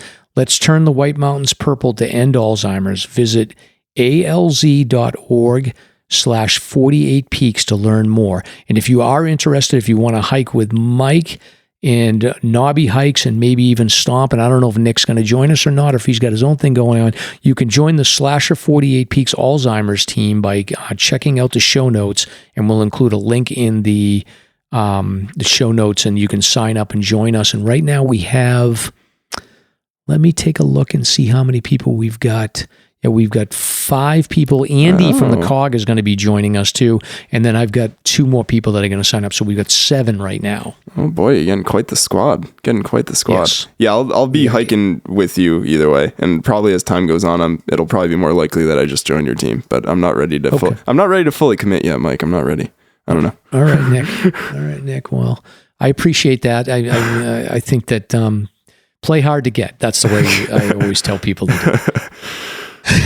All right. You know what's not hard to get, Nick, is free stickers. So if you want free Slasher stickers, you can go check out Ski Fanatics, or you can go to Spinner's Pizza Parlor in Andover, Mass. Spinner's Pizza Parlor in Andover if you want to get free stickers.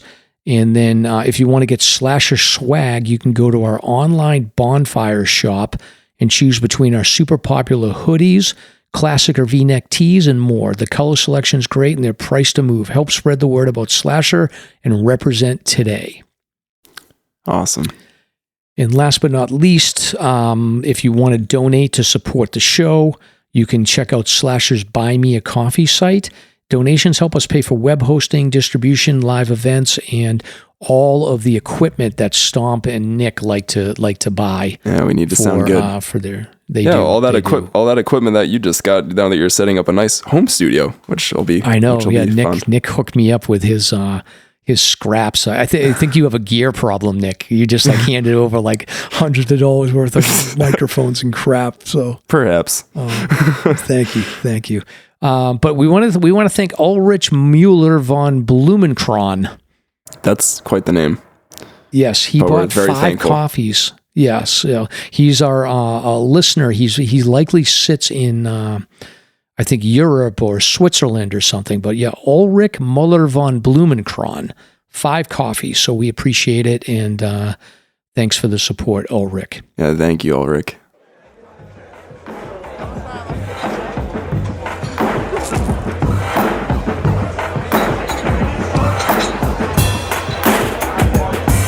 Hey, hold my beer. It's time to find out what Mike and Stomp are drinking on this week's Beer Talk. All right, this is the part of the show where we talk about beer. We're not drinking any beer. You're drinking a seltzer. I had a beer tonight. I had a Riverwalk IPA at the Port Tavern in Newburyport for my daughter's 23rd birthday dinner, and they had a live Irish music there. They had fiddlers and guitar players, and they were all sitting around jamming, and felt like I was in Ireland, Nick. Excellent. Very cool.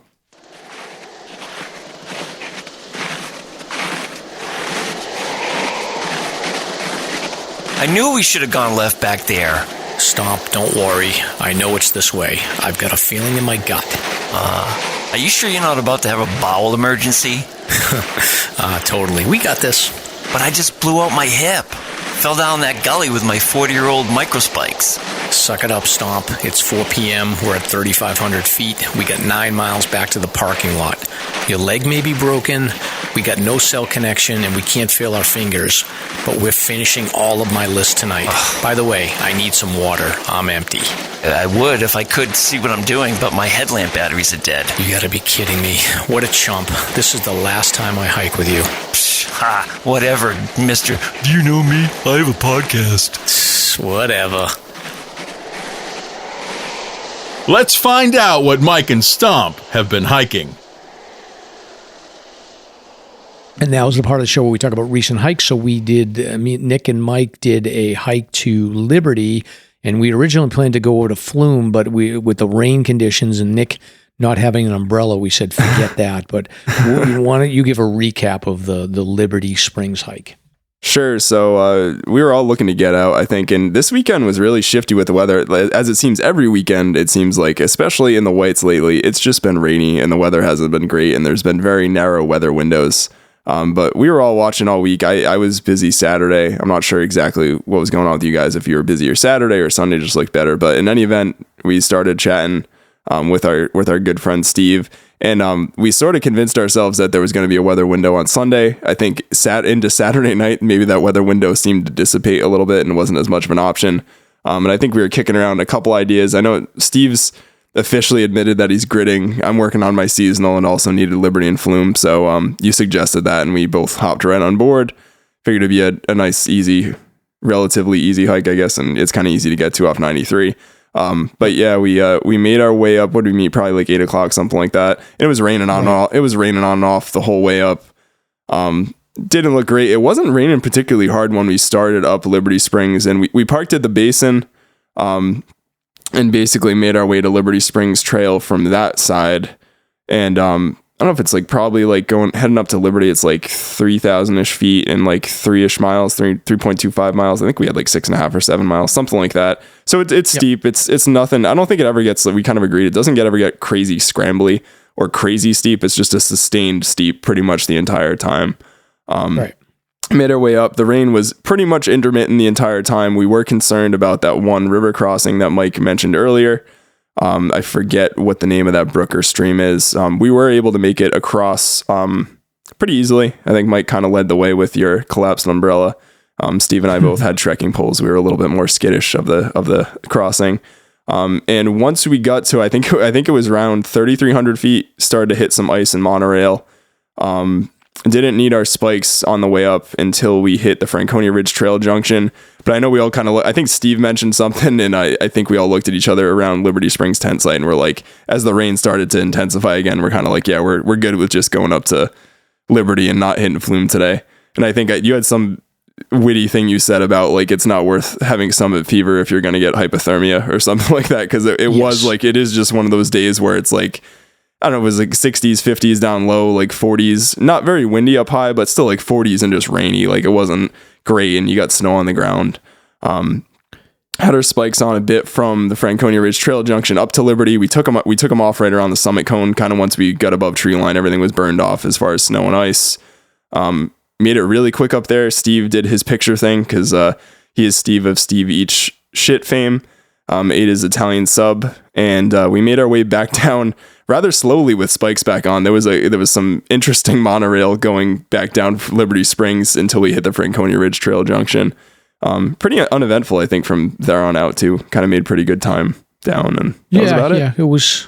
I like that area for sure. Yeah, it's Cascade Brook is the river crossing there, and it was one of those days where I was thinking about like, okay, well, it was, you could rock hop for sure, but I was thinking like, all right, if we get a heavy rain swell, those rock hops you might have to navigate and figure out like, all right, what are our options to get across, because me and Stomp have gone across that before and had some trouble. Matter of fact, I fell in like minus 40 degree wind chill conditions there one time, but made it out, because once you get past that, it's not a very, very long distance. But a couple of things I would just note is that we did stop at the tent site. The spring is running, so there's water sources all over the place there, so you don't have to really carry much water if you want to filter or whatever.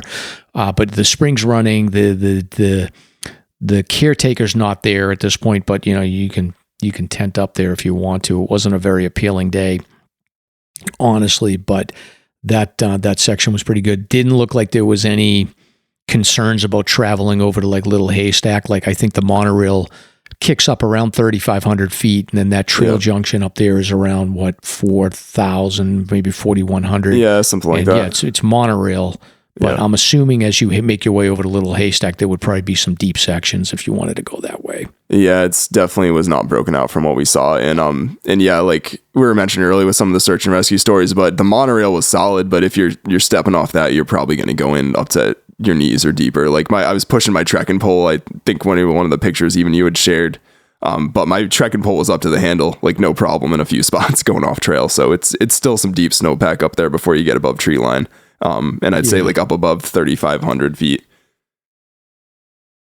Yeah, so it's not Pemmiloop season yet. Probably what do you think, like 2-3 weeks, that snow will be mostly gone? Yeah, I mean, hopefully we get some more warm stretches. I feel like by Memorial Day, that's kind of usually when everything starts clearing out, except maybe a couple sections like the Twins and things like that, where snow just tends to linger longer. But yeah, hopefully we'll be good. Yep, it was just good to get out. It'd been 4 weeks for me, so I wanted to get something under my belt. I don't like to go too long without getting out for a hike, but I don't know if I'll be getting out this weekend, Nick, but I think you're going to be away anyway. But what do you got planned for hiking in the future? Anything good? So it depends on other commitments that we're heading down to Florida for the weekend, hopefully hitting Disney, with some friends and just doing some fun stuff. One of my other hiking buddies, who's also named Mike, we were just shooting some messages back and forth, and we were looking, just at potential spots to maybe go if we have some time. And there is a big national forest, outside Orlando where we're going to be staying called Ocala National Forest. Seems like tons of hiking trails. It looks like it's kind of renowned for its fauna and wildlife, which has everything, as it seems like, from boar to bears to coyote to all the types of snakes, alligators, etc. All that fun Florida stuff. But maybe we'll get out. Hopefully, we'll kind of get a little hiking out there in the tropical rainforest, as it were. Yeah, I've been over there a couple times. My parents live like an hour and 20, an hour and a half from Orlando, and then Ocala is maybe like 45 minutes. So it's a little bit of a haul to get up there, honestly, from Orlando, maybe 2 hours, two and a half, but it's the parts I've seen that okay. Like I've driven through there a couple times, and it's kind of weird. Like there's like some beautiful pictures I've seen, but like the areas I've seen have been more like kind of trailer parks around the edge of the forest. And then as you drive through, I think that there's some good trails and whatnot, but I've never been impressed with Florida overall. Just I've tried to hike a couple times there along the Florida Trail in different areas, and it's just very swampy and stinky. Yeah, my buddy Mike was joking with me because I was texting his wife. I'm like, oh, send us like where the address is. And he's like, Nick, there's no mountains in Florida. And I'm like, I know, I just wanted to see where we are and plug it into all trails. There are a lot of conservation areas and stuff around there. So who knows, maybe we'll stumble upon something and get out. And if not, we're still going to have fun, so no worries. But that did catch my eye. You can hike on Thunder Mountain if you want. Yeah, exactly. Or Space Mountain. So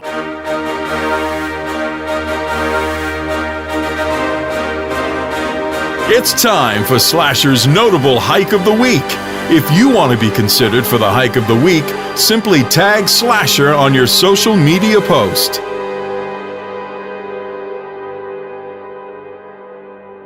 all right, so this is the part of the show where we do notable listener hikes of the week here. So we've got about a half a dozen here. So I can run down the list, and then Nick, you've got to pick the notable hike of the week. So, okay. All right. So I like this. I don't have the pressure. So Brady Girl 1 did Fletcher Cascade. I don't know where that is. I don't know either. That is? No, I'm not. Well, we'll have to look that up. But I'm impressed, Brady Girl, though. Even though I don't know where that is, I feel like I should know where that is. But I will. Oh, it's in Waterville Valley, actually. So there you go. Okay. So that explains why I wouldn't know. It's because that's just not a. Oh, yeah, it's like Drake's Brook in that area there, so that makes sense. Okay, yep. All right, and then next up is Heart Disease Hiker 75. So I met. I know it's tough. I met all these people. On here. Yeah. Mount Paugus, which is a great hike. Haven't been over there in a while, so shout out to him.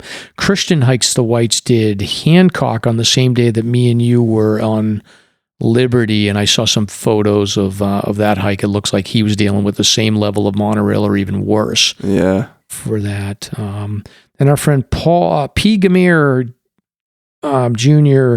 did Kinsman's from the Notch. And then Ginger Beer Keen did Monadnock. And then Hiking Feeds My Soul did Piper and Whiteface in the Belknaps with Miles the dog. So, I know which one I would pick, but I don't know what you're going to do, Nick. I don't know. This is tough. And I think I've met every single one of these people in person now, except for Breedy Girl 1, I believe. So this is going to be tough.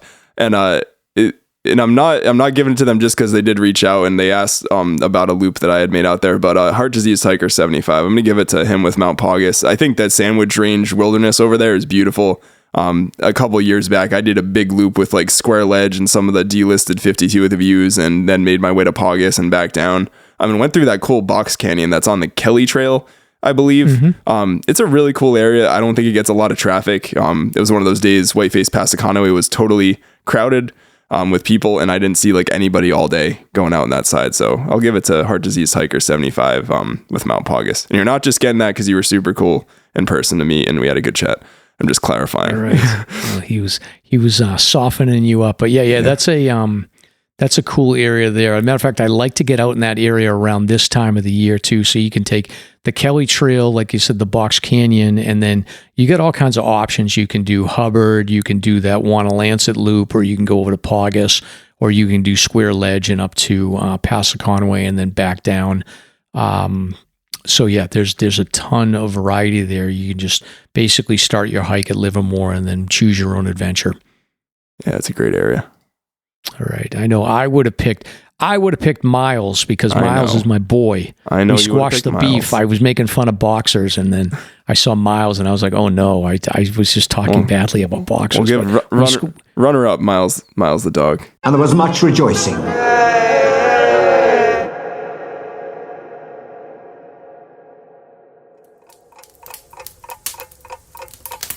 Let's dive into some White Mountains history, shall we?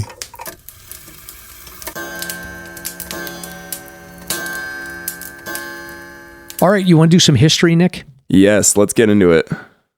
All right, so I, being the nerd that I am, I spend a lot of time just poking through old Appalachia meeting books and journals and all this stuff. So I've got some online that are from the early 1900s up to about 1930. So I was going through and I was doing some research on the timeline for the Greenleaf hut. So there was like some discussion in there about like the proposal for the Greenleaf hut on one of the agenda items for the meeting. So they had these monthly meetings, and on the monthly meetings, they do like a report to like the president of the AMC club. So basically the way the AMC was set up originally was that it was mostly like a social club that would plan trips for people in Boston in the like late 1800s. They did a lot of trip planning, but then by the early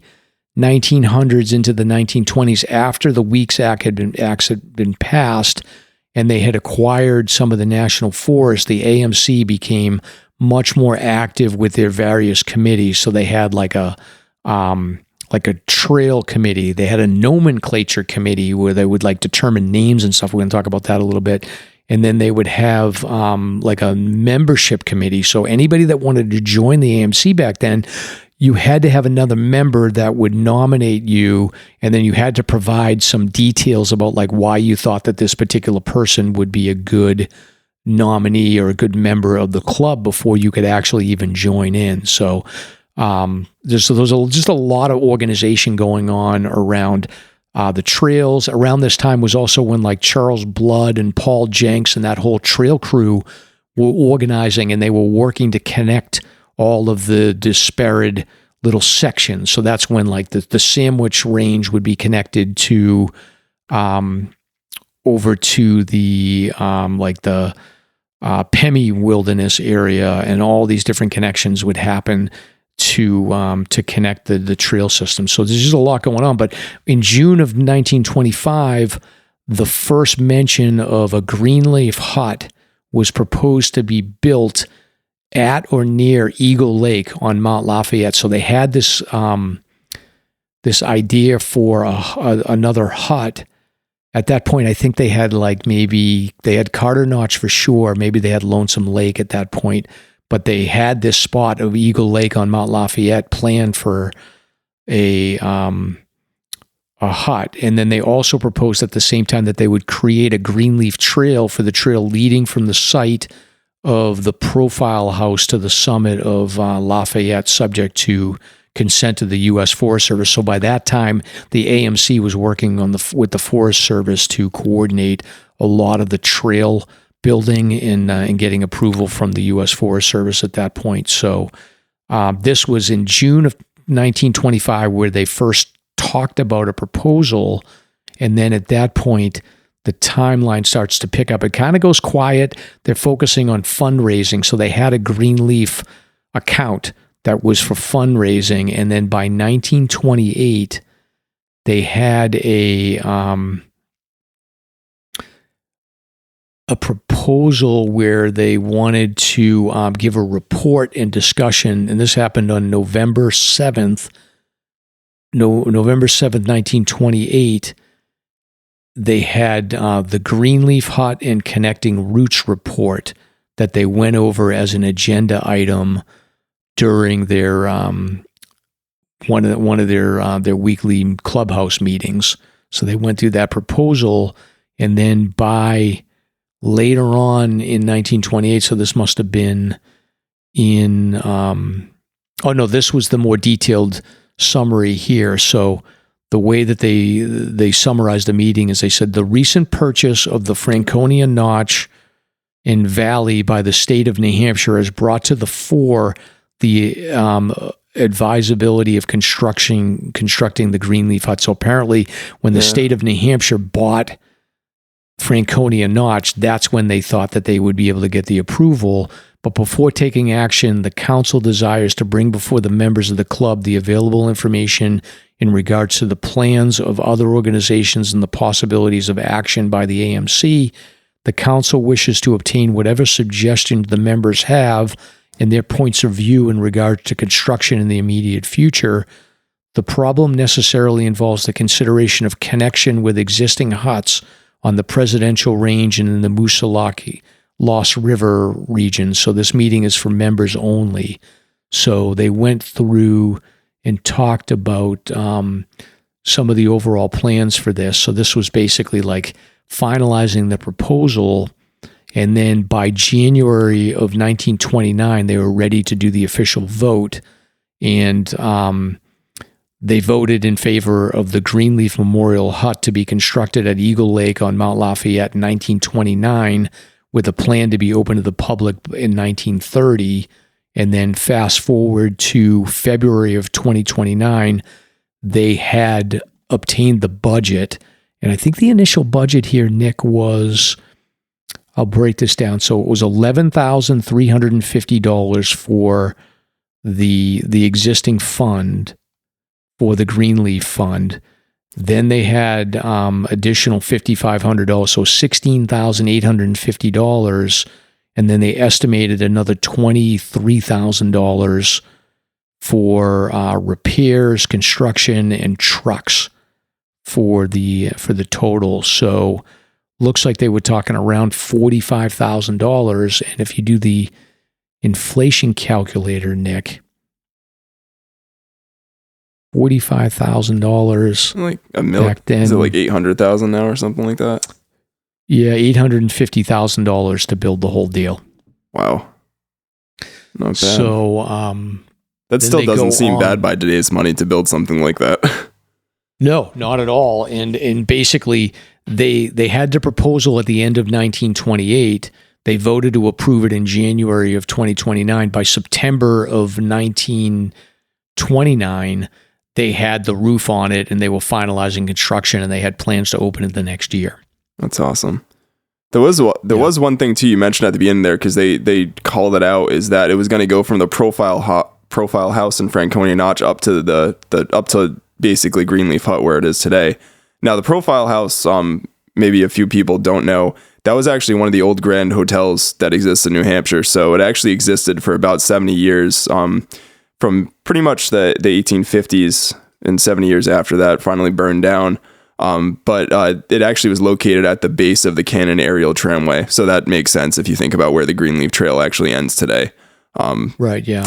And that I would imagine that like for all of the AMC trips that they would plan, like a lot of times they would stay at the Profile House. Yeah, apparently it was housed up to 600 people towards the end, and it was considered basically the most luxurious hotel in the west side of the White Mountains. So yeah, if you were curious about just what the Profile House was, I think you probably could put 2 and 2 together with what the Old Man was, but I had heard of it before. I just was looking up a little bit while you were chatting about that. So cool. Yeah. Awesome. Yeah. And then the final, so this update that they gave in September of 2029. So the work on Greenleaf Hut at Eagle Lake is progressing, and the hut will probably be roofed in by the 10th of September. This will be a complete hut in every way with chemical toilets and capacity for 36 guests. It will not be finished or put into commission until next season. The burro freight transportation is working out very well. So they were using pack animal, like burros, to haul a lot of stuff up. And then They also, before they gave this update on Greenleaf, they talked about the construction work that was also going on at Madison Spring Huts, which was progressing rapidly. So they put on an addition that would house the kitchen, the hut masters, and the dining room, and have capacity for 65 persons being connected to number 3 hut. This will make Madison one unit and will probably be in commission around August 10th. So 1929 was a big year for huts. Yeah, it seems like it. They also mentioned using burros to get everything up there. So that must have been pretty much how they lugged all the equipment up. Yeah. So they didn't have like the option for helicopters like they do now. So they would have those pack animals. So, and then as I was just poking around, Nick, I pulled up some interesting updates for, I'm a big place name person. So they had this nomenclature committee that was headed up by Paul Jenks, who was one of the big trail builders of the day. And he was in charge of I think it was either Paul Jenks or Charles Blood. One of those guys was in charge of this. So there was some interesting tidbits here that I pulled up. One of which was the decision to name Mount Success here. So they made a decision that originally this was called Ball Cap Mass, and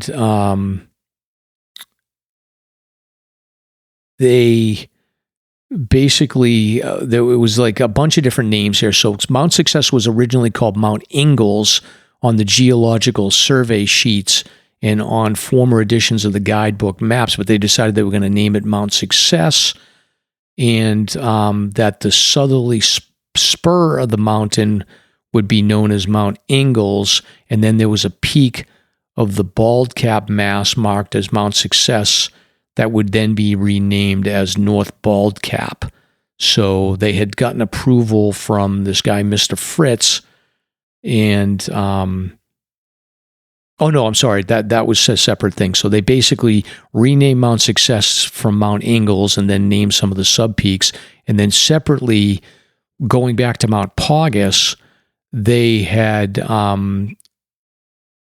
originally had the name of some of these trails here. So they approved the name Paugus Pass to be adopted for the pass at the junction of Kelly Trail and Oliverian Brook Trail, and the name Oliverian Brook Trail would be used in the guidebook for the trail from Albany Highway to Paugus Pass by way of Oliverian Brook.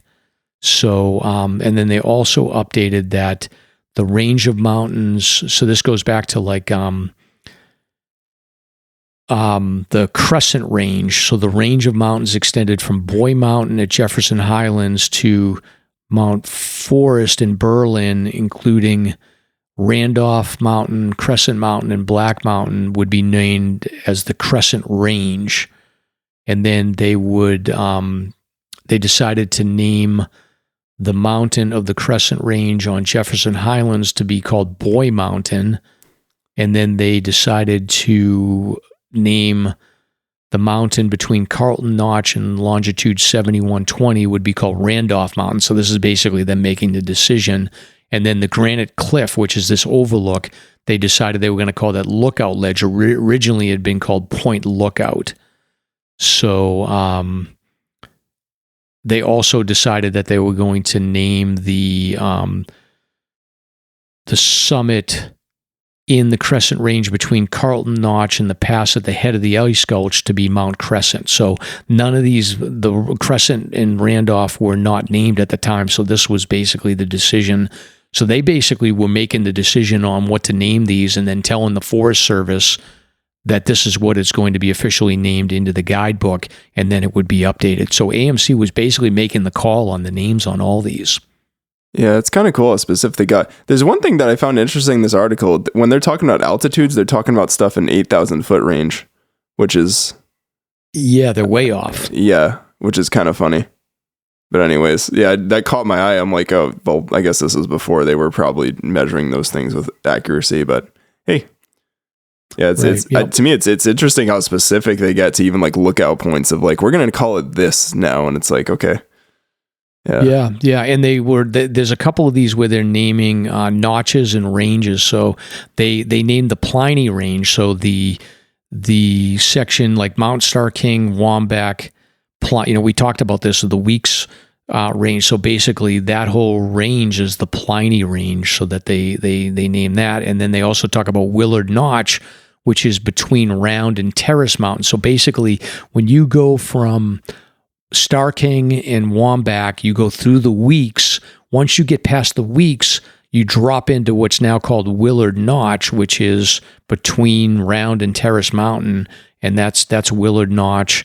And then they also talk about naming the Pilot Range, which is farther down on the Kilkenny, which is Terrace Mountain, Cabot, the Bulge, and the Horn.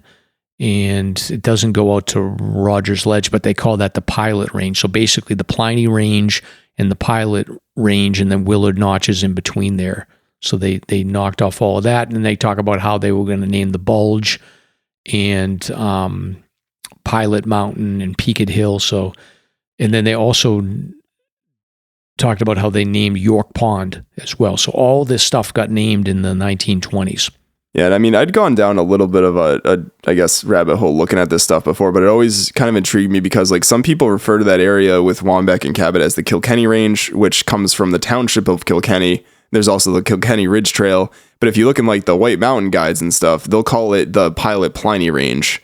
And I always kind of got confused by where all those terminologies come from, but this explains it perfectly as to why there's sort of the multiple names for that same reason and where each thing comes from. Yes. Yeah.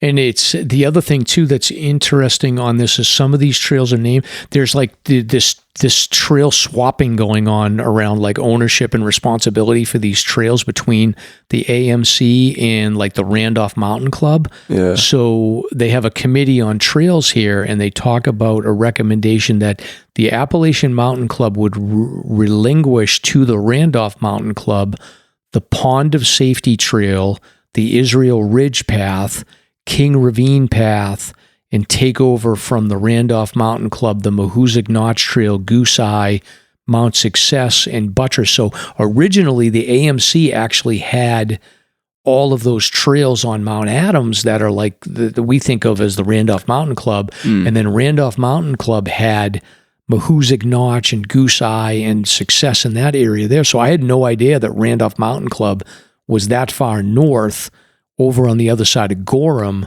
It sounds like over time, like the Randolph Mountain Club just really consolidated and said, well, we're going to play in Adams and the Crescent Randolph range and the northern side of the presidentials. I mean, that's what I always think of. Yeah.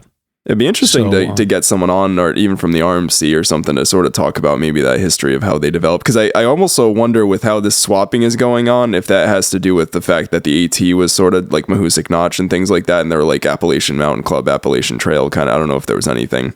I know they're different organizations. I don't know, because I don't think the AT was in place back then. It was 1929. Yeah, that's fair. So. Yeah. I think it was just probably a geography thing to say, like, look, we're too spread out. Yeah, we just want to be in our area, like close to Randolph. And it just made more sense that way. And maybe the AMC was looking at that and saying, like, all right, well, from a from a maintenance perspective, we've got all these people that want to be in that northern presidential section that are willing to take on these, and we don't want to be as spread out. And maybe that was the decision. But I'm also wondering, like Charles Blood, who was the nomenclature guy and the trail guy, they all knew each other. So I'm sure that like some people on the Randolph Mountain Club were friends with the AMC. So they probably made these deals just on a personal level to just say like, look, this is going to be easier for us. But I didn't realize that there was this like trail responsibility swapping going on. But these all had, then this happened in 1921. So this goes back in time a little bit. Yeah, that's very interesting. Yeah. And then the last tidbit I have is there's reference to Mount Shaw here. So they've officially voted that the name Shaw has been used in guidebooks and maps for many years related to Mount Shaw and the Ossipee Range. And then they had an official vote for the town of Moultonborough at town meeting to maintain that name. And after that had been done, that the town of Moultonborough took this to the AMC nomenclature committee, and they voted unanimously to approve the usage of Mount Shaw in a permanent basis. So I thought that was another interesting scenario, is that sometimes these are well-established names, but they just wanted to make it official. And this happened in 1921 as well. Yeah, a lot of action. Like I said, it always fascinates me how relatively new, like a lot of the stuff. I mean, it's 100 years ago. It's not really that long that all this was established. Even when you were reading the one earlier with the Greenleaf Trail referencing that the Franconia Notch was actually bought by the state of New Hampshire. And I mean, that's such an iconic place. And it hasn't even been 100 years that the state of New Hampshire's owned Franconia Notch, let alone, I don't know when the state park was established, but really cool. Yeah. So a lot of tidbits, and I'll put links to all of these in the show notes, and people can read themselves. Like you can dig in, and like what I generally just do, Nick, is I'll just read randomly. I'll just flip through the pages and look for some meeting notes, and I'll look and say like, oh, they voted on this, and this is how this came to be, and this was the timeline. And then you can do keyword searches and say like, all right, I want to look up everything to do with Greenleaf Hut, and then it'll show you everything. And there's like, they go, the history of the bulletins goes like 2-year increments, so you have to look through a little bit, but it's a good way to play junior historian. How did you stumble upon this? Is this like a library site, this Hathi Trust? I know you'll link it in the show notes too, but how did you end up stumbling upon this with all the Apple? Like, are they just an old library that scans all these documents and just has them, or? Correct. Yeah. So the Library of the University of California has digital copies of all of these Appalachia bulletins. Okay. And they go from like the early 1900s up to 1929. And then after that, they're not available online. Like you can subscribe to them if you want, but I've got some other ones that are a little bit later. And some of them are on Internet Archive, some of them on this Hathi Trust site. So they're all over the place.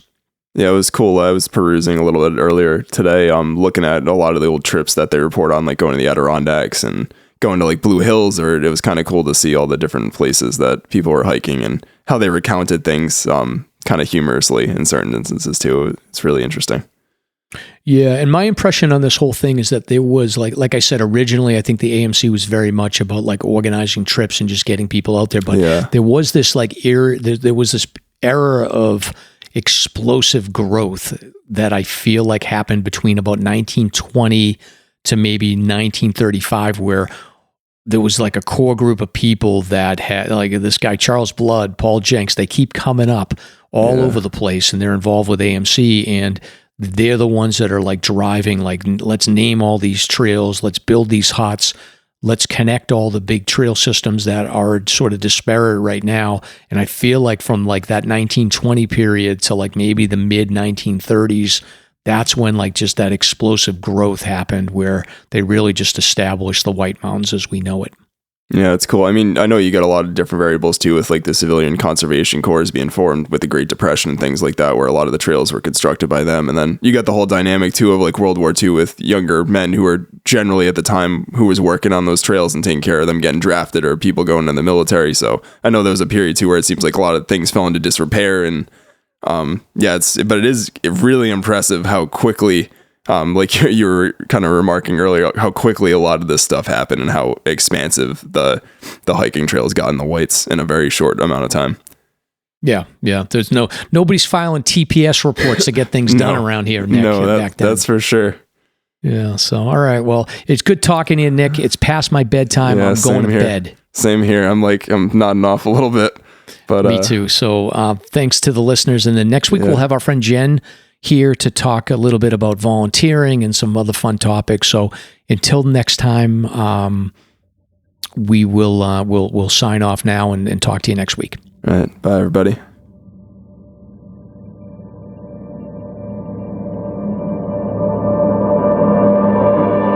Thank you for listening.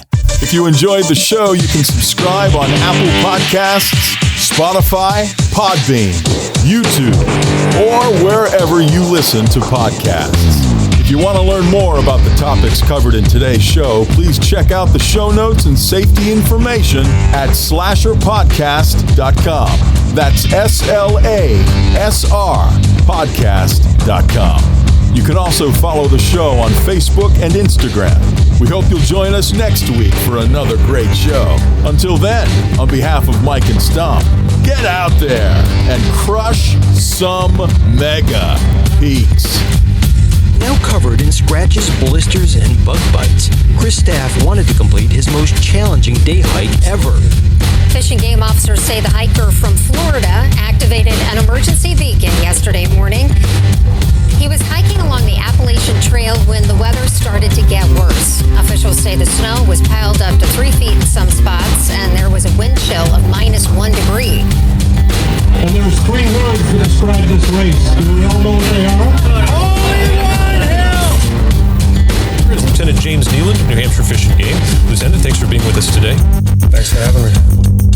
What are some of the most common mistakes you see people make when they're heading out on the trails to hike here in New Hampshire? It seems to me the most common is being unprepared, and I think if they just simply visited hikesafe.com and got a list of the 10 essential items and had those in their packs, they probably would have no need to ever call us at all.